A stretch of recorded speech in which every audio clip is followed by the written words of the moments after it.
আমার একটা স্বপ্নের ব্যাখ্যা অবশ্যই জানতে হবে যে আমি স্বপ্নে দেখেছি যে আমার স্বামী স্বপ্নে অন্য আরেক মহিলাকে বিয়ে করছে, এর ব্যাখ্যা কি এটা আপনাকে একটু প্রমাণ করতে হবে। মনে রাখবেন, স্বপ্নের কিন্তু একটা ভ্যালু রয়েছে।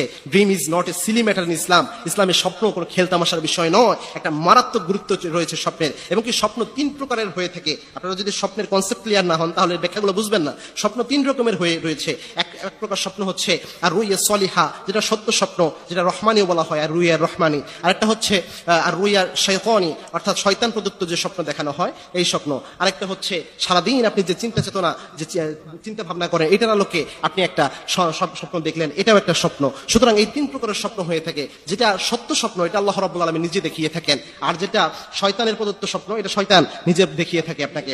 সুতরাং স্বপ্ন এই তিন প্রকার। আর স্বপ্নের ভ্যালু হচ্ছে, আল্লাহর হাবিব সাল্লাল্লাহু আলাইহি ওয়াসাল্লাম জানিয়েছেন, স্বপ্ন হচ্ছে নবুয়তের 46 ভাগের এক ভাগ। নবুয়তের ওহী যেমন অনেক বেশি নিশ্চিত এবং অবশ্যই হয়ে থাকে, তেমনি সত্য স্বপ্ন নবুয়তের 46 ভাগের এক ভাগের সমপরিমাণ। এবং কি আল্লাহর হাবিব সাল্লাল্লাহু আলাইহি ওয়াসাল্লাম জানিয়েছেন, লাম ইয়াবকা মিনান নবুওয়াতি ইল্লাল মুবাশশিরাত, আমার উম্মতের জন্য নবুয়তের কোনো কিছু অবশিষ্ট নাই মুবাশশিরাত ছাড়া।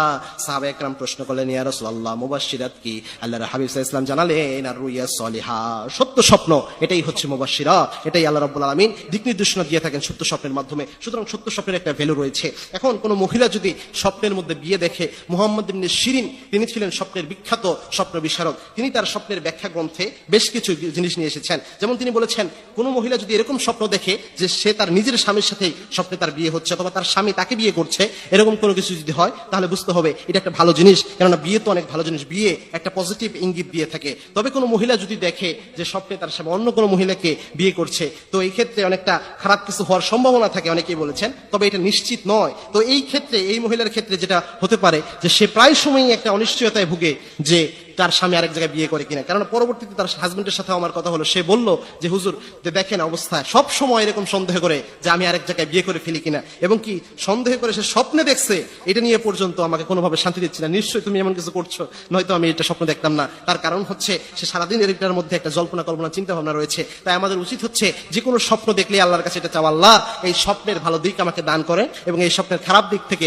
আমাকে পানা দেন। সুতরাং এরকম কোনো যদি স্বপ্ন দেখেন তাহলে অবশ্যই এই দোয়াটাই আল্লাহর কাছে করবেন, আল্লাহ এই স্বপ্নের ভালো দিক আমাকে দান করেন এবং এই স্বপ্নের খারাপ দিক থেকে আপনি আমাকে পানা দেন। এবং আল্লাহ রাব্বুল আলামিন চাইবেন যেন স্বপ্নের কোনো খারাপ দিক আপনাকে আল্লাহ রাব্বুল আলামিন দান